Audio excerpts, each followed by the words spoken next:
So, hello everyone. I'm Rowan. I'm a developer here at ScottLogic. I'm not used to using microphones, so I've no idea if you can hear me or not. I'm a developer here at ScottLogic. I've been a developer or analyst kind of on or off for about, I'll say on or off with various flavors, for about 10 years now. But my interaction with open source has been entirely on the consumption side. So, I've used open source projects in various other projects, but never really contributed. I suspect this is probably true of probably a majority of developers. I'm sort of guessing there, but so one of the things I got involved with when I first joined here was this initiative to see if we can use the resources we have at ScottLogic to sustainably contribute to open source projects. And what we mean by sustainably in this case, among other things, is can we use our resources in a way that can most help, is most efficient or most productive to help the projects that really kind of need that help. So projects that maybe see an imbalance or a heavy imbalance in use versus contribution. And there are quite a few out there. We've used quite a few of them ourselves, I think. So ones that maybe are run by one or two developers. And it's quite surprising how many big projects are run by very small teams. But yeah, are used in many other projects. And so one of the avenues we wanted to look at is these good first issues websites, because if we have some resource available, where are we going to find the work to give them, and meaningful and sustainable work? So yeah, like I say, one of the avenues we looked at are these websites that are meant to aggregate sources of work for introduction into open source or introduction to particular projects. So there's a few you can see there. There's Good First Issue, there's Code Triage, there's Deep Source Discover. They're all slightly different. Code Triage is a little bit different. For example, it's not necessarily meant to aggregate Good First Issues itself, but it does a decent job. The answer really was maybe. It's not going to be straightforward. It's certainly not a fruitless route, but there's a huge volume of issues out there that are kind of on the surface labeled good first issues, and that doesn't really help. You can see here, so this is Code Triage, and I filtered on C# as language, and you can see that the top projects there are Roslyn and the .NET runtime, and these are not necessarily the kinds of projects we might have been looking for. Certainly not worthless in contributing to, but they don't maybe need the kind of help that we were looking to invest. So all of those there, I think, are, or at least most of those are backed by Microsoft. So heavily commercially backed there. But also looking at them, the number of issues isn't necessarily a good indicator of a project's need for support, even if the vast majority of them might be bugs, or at least a good proportion of them. I think of the 9,000-ish issues there on Roslyn, about 4,500 were bugs. But then, 1,759 were looking for help. But it's interesting that the Good First Issue label was not actually used in Roslyn. There might be a good reason for that. Maybe they want to kind of keep the outside contribution to Roslyn down compared to other products. It's quite, a core thing for .NET. But it's interesting though that a lot of the other, seemingly core products do use the Good First Issue website. So there's a sort of inconsistency there. On the other end of the spectrum, there were a lot of these sites that almost exclusively had this sort of issue. So I don't know how well this is displaying here, but this is sort of page 6 or 7, I think, of the issues on goodfirstissues.com. And there were a few dozen of these. Write a Rust program to print numbers from n to 1 for a project called Program, which has 36 stars. I don't know, that sort of looks like about right for the size of a A-level computing course, maybe. So it's sort of interesting to see that these have made it onto this aggregation sites where they're almost certainly kind of homework project or practice project, something like that. So again, not necessarily the kind of things we were looking to contribute to. So yeah, it was a bit of a tough ask, really. But we wanted to get something out of this experience to see what we could do. But I thought it would be a good idea to reflect on what I'm thinking of as a good first issue and why I'm looking for good first issues. For this use case, it's really because we might have some new graduates joining us that might contribute, or people who are routine projects, but not necessarily people who are familiar with the kinds of issues that we're going to be looking for, or the projects that they're on. So that's kind of why we're looking for first issues. What makes a good first issue? And there's a few things, and feel free to suggest any others. But first, I'm looking at the project. You kind of want it to be an active project in some way, so you get some feedback from the maintainers, some interaction. It's going to be difficult if your first issue is on a dead project.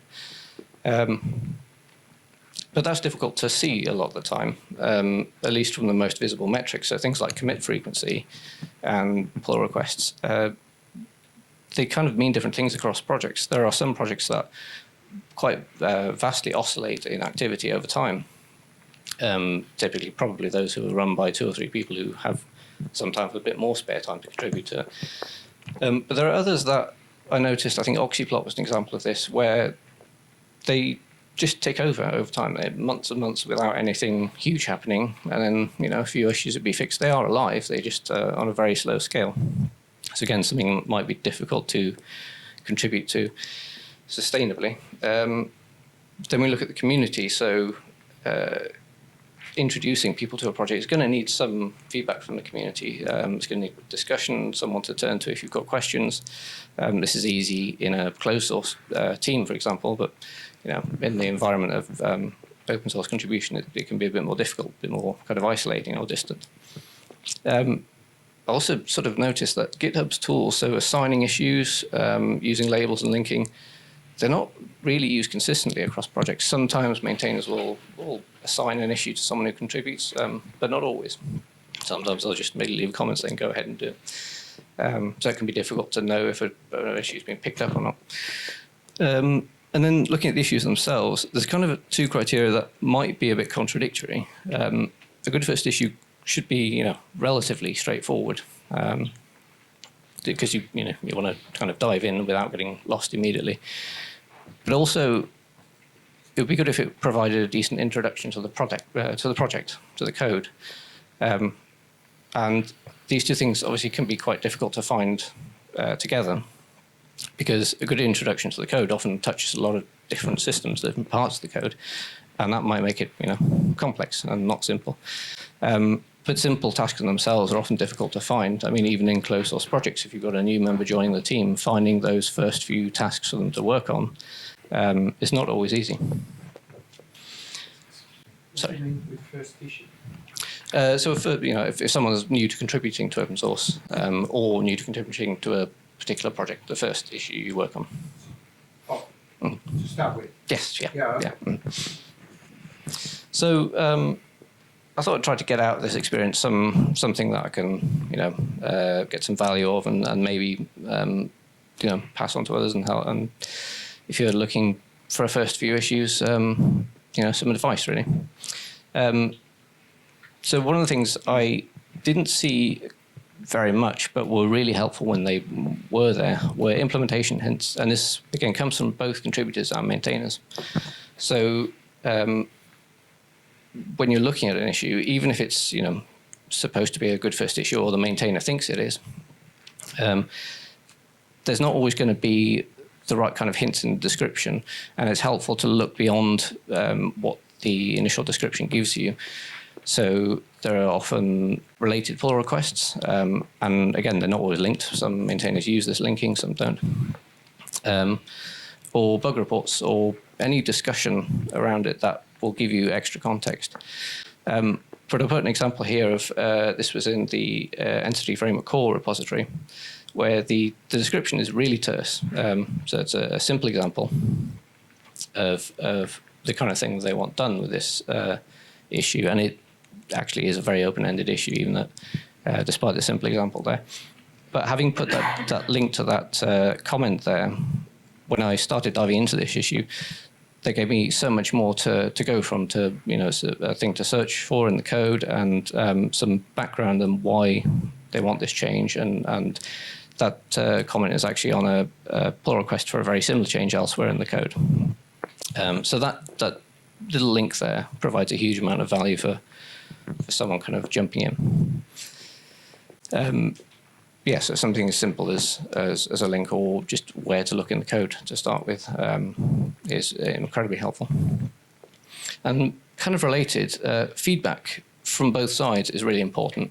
And even if it comes from not actually getting anywhere. So a lot of the time, issues aren't quite as simple as the description implies, but a lot of the time this will lead to just the issue being abandoned. And I saw this time and time again where someone would pick something up and a few months would go by and the maintainer would say, did you get anywhere with this? And there'd be either silence or just, no, didn't get anywhere. But it's often helpful to know why that is. Was the description too vague, or was it just a much more complicated issue than was kind of described?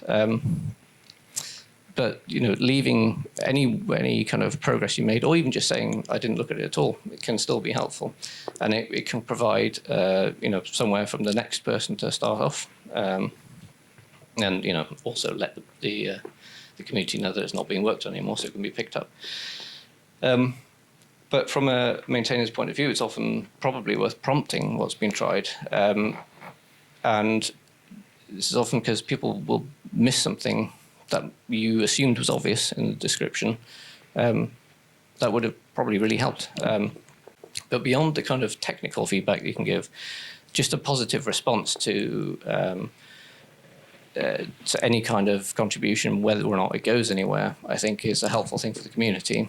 Because it just kind of evinces that positive attitude, and then might encourage the maintainer to come back later, or encourage someone else to see, I could do this. So I've given a quick example there. This is one of the better examples I found of it's actually a member of the project, but essentially a contributor not getting anywhere on a task, but saying, here's what I thought about it. It's gone into quite a lot of detail. About how he thought about tackling that, and I think that could be really helpful to someone jumping onto that issue. And one more thing that I kind of wanted to highlight, I think this links as well to, we've had a talk on security in open source. The vast majority of tasks you find through these sites and through looking on GitHub, for example, are development tasks, are writing code, fixing bugs, adding features. But there are, a huge number of non-developers who still have vital skills for development. So test engineers, UX designers, business analysts, security specialists. They're vital on closed source projects. And it's difficult, I think, to find clear avenues of contribution in open source projects, at least, from what I saw through this exercise. And it may be that if you're a non-developer, you might need to kind of find your own way in order to contribute to a project that isn't through the kind of advertised issues on the project GitHub or wherever. But I think the key thing there is to try and be courteous and remember that you're maybe offering some help that wasn't asked for, or in a way that wasn't asked for.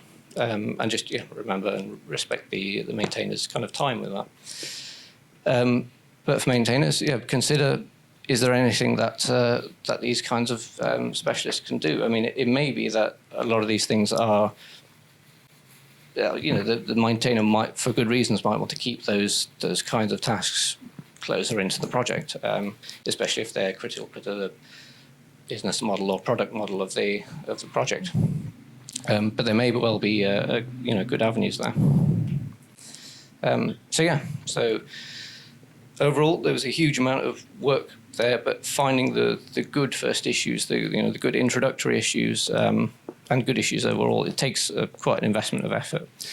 And the key thing really is that for both sides, valuing each other's time is really important because, like we said a few times here already, it's people with people contributing their spare time. It's small teams, and using their own time and effort to build these things. So, yeah, that's it. You can read more on the blog post and many other excellent blog posts on the Scott Logic blog. So, Any questions?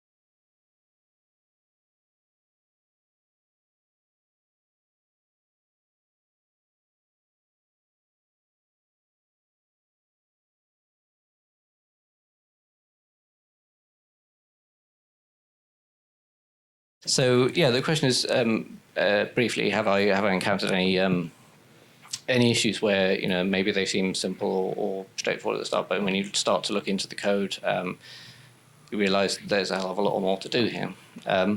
Yes, yeah, very many of those.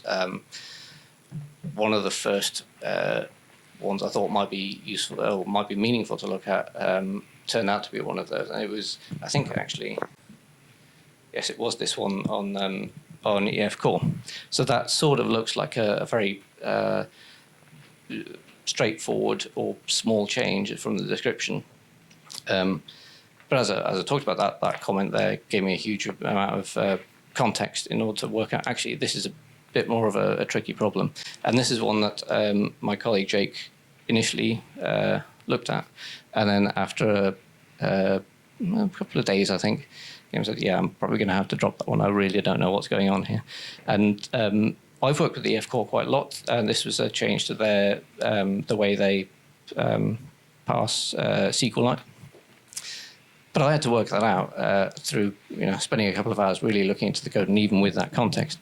So yeah, plenty of those. I think really the key is it is going to always take effort and time, especially if you're going to need interaction and help from the maintainer. And that interaction can take days or weeks depending on the project. And you've just got to be respectful of that. And it may be that you can pick up 4 or 5 things and have them all go in parallel, but very slowly.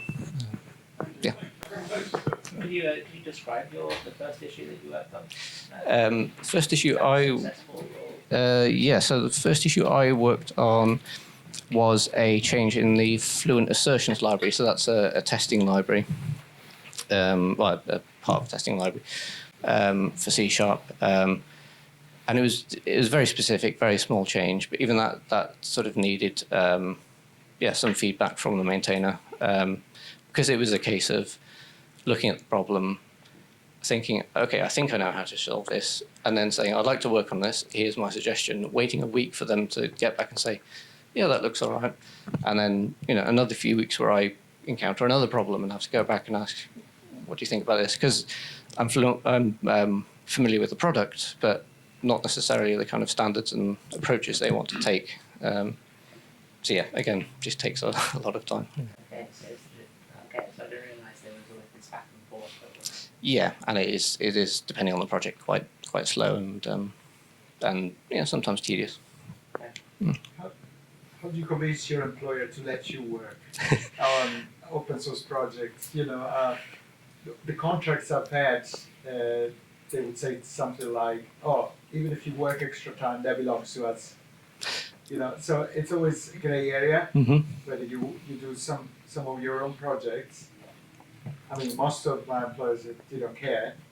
When I was lucky, all the work I did extra helped with what I was doing, was used. Right. Yeah. But not always. Well, I think so. The question basically is how do I convince my employer to let me work on these things? I mean, that's probably the great thing about working for Scott Logic is that, that was one of the things I was asked to work on when I started here. We do quite a lot of work outside of ClientWorks to kind of keep these sorts of ideas going for sort of other more product-based companies. I don't really know. I think it'd be about trying to find the value. It's always a difficult thing to convince higher ups maybe of the value of things that might not be obvious in certain ways. I'm